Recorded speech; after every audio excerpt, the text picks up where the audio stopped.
One of the things that the late Dr. R.C. Sproul and I have in common is our love for ice cream. I can't recall when I had this love enter into my heart, but it's been with me as long as I can remember. And I have always sought opportunities to consume ice cream in its various forms. When I was very young, my father would always have these special bonbons. These are vanilla ice cream in coated in chocolate, and they came in just this little container. There were probably 20, 25 in a little container, and my mom told me that they were off limits. I could not eat them. They were my dad's. However, there would be a very rare occasion when my mom would allow me to sneak one or two little bonbons to satisfy her young child and to enable him in his continued love for ice cream. These bonbons were to me choice, delicious morsels. You can pick your morsels of meat, perhaps a nice medium or medium well piece of steak. They're delicious. You eat them, they go down, and you cannot consider anything better when it comes to this food. Well, what we're going to talk about in this new 11-part series is gossip. What exactly is gossip? Well, the Proverbs 18:8 and 26:22, the proverb says that the words of a whisperer are like delicious morsels. They go down into the inner parts of the body. The words of the whisperer are like those bonbons. They're like that nice piece of steak or chip with hummus, whatever it is that you really enjoy, delicious small pieces of foods.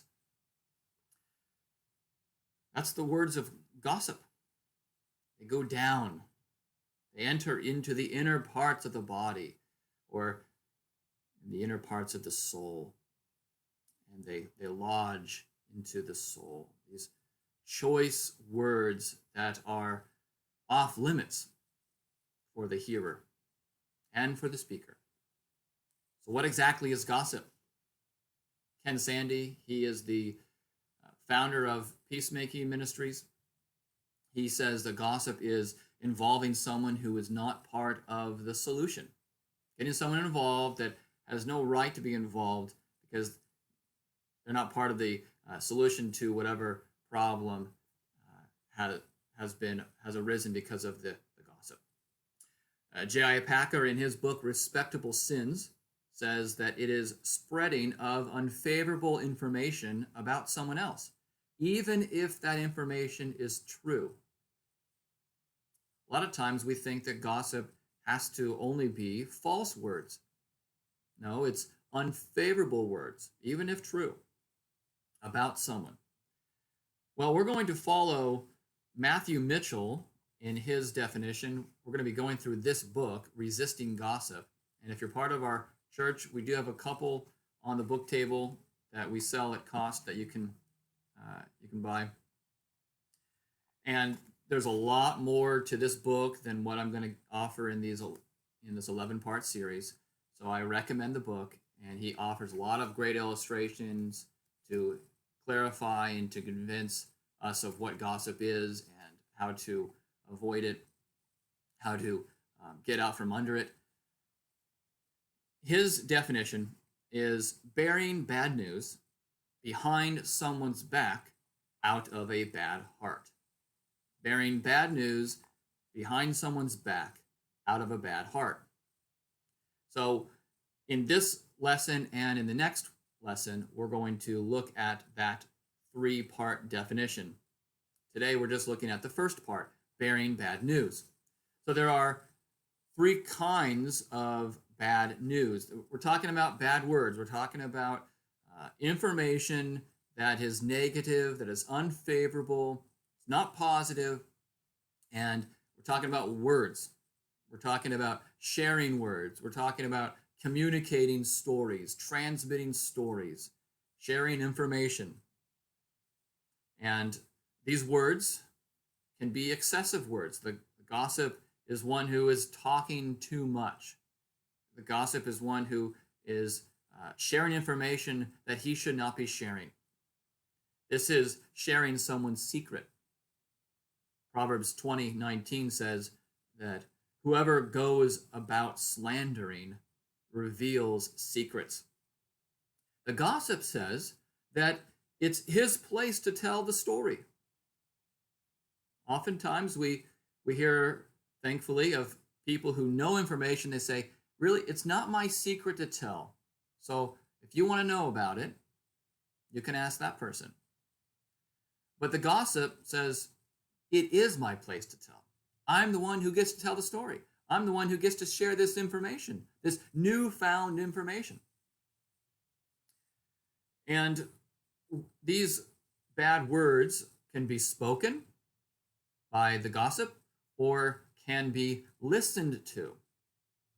So Proverbs 17:4 says, an evildoer listens to wicked lips, and a liar gives ear to a mischievous tongue. So gossip isn't only about the one who is speaking, but also the one who is hearing the words. If you listen to wicked lips, the lips of a whisperer, the lips of a mischievous tongue, if you listen favorably, with delight, with curiosity, that's a description of an evildoer. So the gossip can be the speaker and the listener. And there are different modes of gossip. Gossip could be communicated by word of mouth, could be communicated by text message, email, could be communicated on social media, online. It's just because it's so easy to click the share button or click the send button on the email doesn't mean that it's not gossip. And someone who is going to, say, publish a blog post, clicks publish, and out goes his words.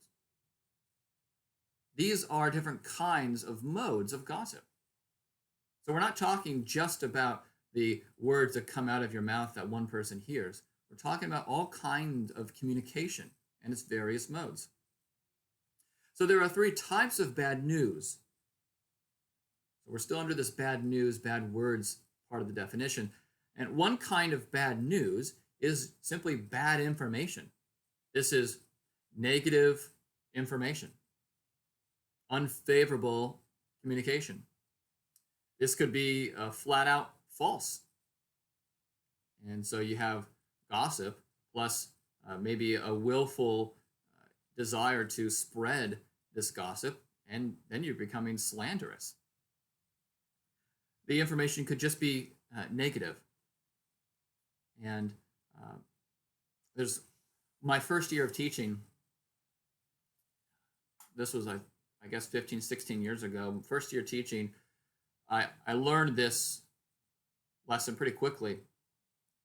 In the early part of the school day, there was a fight that broke out. I think it was between two girls, not uncommon on the school grounds. There was this fight, and I happened to be the teacher around, and what did I do? I tried to break up the fight. I got in between them and tried to spread them out, and did break out the fight, thankfully. But as the day went on, there was miscommunication.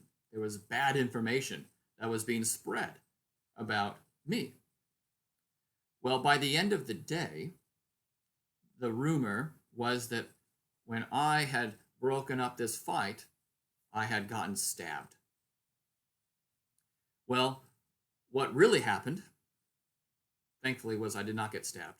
But one of the girls scratched me because she was trying to scratch the other girl. So I got scratched. It wasn't a big deal at all. But people like to spin a tale, and towards the end of the day, I was stabbed. It was a wonder that I was still able to teach the latter periods of the day while being stabbed. But anyways, that's the kind of bad information. It could just be unverified. It could be hearsay. It could be rumor.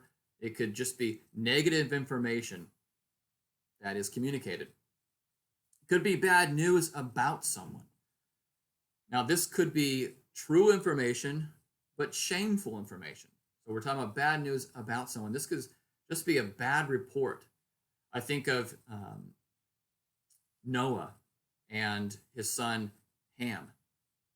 Ham was the one who told his brothers that their father was naked in a tent, drunk. This was true information. He was naked and he was drunk. And it was shameful. Thankfully, Shem and Japheth didn't think it important to, they cared more about their father and covered him than Ham did by humorously or exposing his dad. And this is going to sound earth-shattering to some of you. But just because you learn of something negative that someone did does not mean you have to go about sharing it with other people. It's unthinkable, I know. Because our tendency is once you find out information, you have to figure out who to tell it to. I just learned this, now I gotta throw it up on Facebook. I gotta now call my mom. I gotta go tell my friend this new information I just found out. Most likely you don't have to tell them that information. So it's bad information, it could be bad news about someone, or bad news for someone. Neither false nor true. But this is a projection of something bad happening to someone. We have an example of this in Psalm 41. This is a psalm of David. And in verses 5 through 8, we read, "My enemies say of me in malice, when will he die, and his name perish? And when one comes to see me, he utters empty words, while his heart gathers iniquity. When he goes out, he tells it abroad. All who hate me whisper together about me. They imagine the worst for me. They say, a deadly thing is poured out on him. He will not rise again from where he lies." So these words from David's enemies are empty words. And these are words of their own imagination of what is worst for him. They are projecting a really awful future for David. And they're doing this projection out of malice, out of a bad heart. So we have different examples of this in our day. Without any real foundation, someone might say of another person, yeah, they're going to lose they're going to lose their home. Or she's going to leave her husband. And now the person who hears it is wondering what's going on between her and her husband. What's going on with him and his job. These are kinds of bad information, bad news, bad words. It's just negative information. It's negative information about someone or negative information for someone, a projection of what their life will be like. Next time, we'll look at the two other parts of what gossip is: bearing bad news behind someone's back and then out of a bad heart. Talk to you later.